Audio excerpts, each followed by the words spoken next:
Alam po niyo mga kaibigan, meron pong nangyari na hindi, ako pwede kong sabihin na hindi dapat eh. Ito'y tungkol po sa budget ng ating pamahalaan sa 2025. Pero bigyan ko muna kayo ng sandali ng maiksing background lang. Sa ilalim po ng 1987 Constitution, ang ating saligang batas, laging sinasabi ron na hindi naman nabubabago yan mula pa noong 1987, itong batas na ito ay ating ginagamit na, ang education ang number one na dapat merong pinakamalaking budget. Ibig sabihin, dapat priority ng ating gobyerno, ng ating mga politiko, both Congress and Senate, ang malaking budget ng Department of Education. Dahil yun ang sinasabi ng batas eh. Priority sa national budget ay education ng ating mga kabataan. Pero ang nakakagulat, lumiit pa. Dahil nga binawasan more or less ng 12 bilyong piso ang budget po ng Department of Education. Kaya hindi maiwasan ito. Pakinggan niyo itong report ng aking mga kasamahan kaibigan dyan sa UNTV. Isa sa mga organisadong news network dito sa ating bansa. Dahil nga ho sa hindi na nakatiis yung dating senador, dating finance secretary, dating Secretary of Finance, dyan po sa chairman ng Senate Committee on Finance, si Senador Angara, ngayon Secretary ng Department of Education. Dismayado talaga siya. Sino ba namang hindi madidismayado? Senate Committee on Finance Chairperson Senator Grace Poe ang sentimiento ni Secretary Sani Angara kaugnay ng natapyasang budget ng Department of Education o DepEd. Sa naunang pahayag na inilabas ng kalihim, dismayado ito sa desisyon ng dalawang kapulungan ng Kongreso na bawasan ng 12 billion pesos ang kanilang budget. Mula pa niya sa Pangulo ang naturang panukalang pondo ng DepEd para sa susunod na taon. Dagdag pa ng dating senador, itinapyas pa ang 10 bilyong pisong pondo mula sa panukalang programa para sa computerization ng DepEd. Wow. Kaya na anya sana nitong makapagpondo ng libu-libong computer at mga gadgets na kinakailangan ng mga mag-aaral mula sa mga pampublikong paaralan.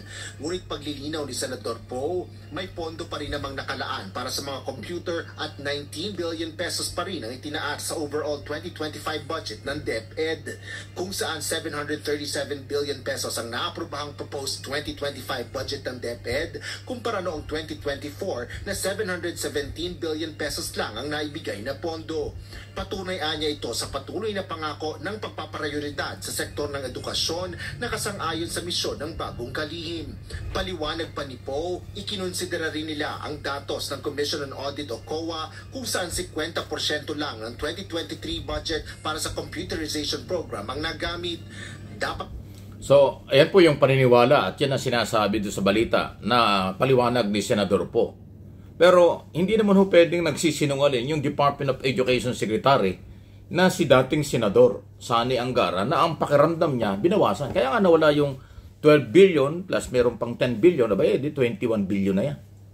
Malaking pera. Dapat kasi every year tumataas ang budget ng Department of Education kasi parami rin po ng padami ang mga estudyanteng nag-aaral sa public school sa buong bansa. At yan nga yung sinasabi ko na sa under 1987 Constitution, maraming budget dapat ang DepEd dahil nangangasiwa sa magandang buhay at kinabukasan ng ating mga kabataan. Yun po yung purpose nun eh. Pero dito sa ilalim ng literato ni Senador Poe bilang chairman ng Finance Committee ay mukhang nag-iiba. At si Senador Angara, now Secretary Angara, hindi mo pwedeng pagtakpan or ilihis yung kwento kasi alam niya, dati siyang chairman ng committee yan eh. Siya yung gumagawa dati ng budget ng buong gobyerno. Dumadaan sa kanyang committee noon. At ngayon secretary pa ng DBM. Tama yung sinabi ni dating Senador Ping Lacson, may paglabag sa ating batas ng ating gobyerno kapag tinuloy ito. Kaya sana masilip ito ng ating Pangulo sa bago niya pirmahan. Pwede namang ibito yan eh. Yung provision na nababawasan yung budget ng DepEd. Kasi yung original na program ng DepEd medyo binago ng Senado. At yung ibang programa nabawasan ng pondo. Isipin, computerization program, nabawasan ng pondo. Napakahalaga nun. Global technology na ngayon, dapat ang ating kabataan hindi mapapag-iwanan ng mga mamamayan sa buong mundo. Pagdating ho sa global technology, kung nabawasan ng budget para sa computerization program, abay may epekto yan. Mahina na nga internet. Kung wala pa tayong gagamiting mga, di ba, no, nakaraang administrasyon yan, may problema sa mga laptop, nabili, pero ang warehouse lang ang nakinabang. Hindi naman na-i-distribute lahat sa mga teachers. O di ba, yan ang malaking controversial dyan sa DepEd. Nung nakaraang Duterte administration, pagpasok ni Senador tuloy, ni Vice President Sara Duterte, naging DepEd Secretary, hindi rin niya naayos yung problema sa laptop. Kaya kasama yan sa mga kasong kanya kinakarap sa impeachment. Di ba? Yung mga yan. Di ba? So, sana huwag nang politikahin, huwag nang haluan ng pamumulitika ng ating mga politiko taon-taon. Yung budget ng DepEd dapat priority. Ngayon parang masyadong malaki ang budget na ibinigay sa Department of Public Works and Highway. Aanin natin ang maraming kalye kung ang mga bata naman ay kulang sa kapag-aaral dahil kulang sa pera. Madaling i-develop ang mga kalye at development ng ating bansa kung mga bata ay nakapag-aral ng mabuti dahil ang edukasyon ang pinakamalakas na kapangyarihan at magagamit paano para maunlad ang isang tao at umunlad ang ating bansa. Kahit may pera ka, kung hindi mo alam kung saan gagamitin, di wala rin. Yung kaalaman, kaya nga dapat ay nag-aaral at pag-aralin. Gastusan ng gobyerno ang mga kabataang walang sapat na kakayanang mag-aral dahil sa kakulangan ng pera. Yan ay obligasyon ng pamahalaan. Kaya nga, malinaw sa saligang batas na number 1 ang budget dapat ng DepEd. Taon-taon yan, hindi pwedeng mabawasan. Dapat kung halimbawa nung nakaraan 730, dapat ngayon 750 na yan. Billion. Dapat ganun. Anyway, so bahala na dyan ang Office of the President kasi natapos na po sa Senado at Kongreso, tapos na rin po sa BICAM.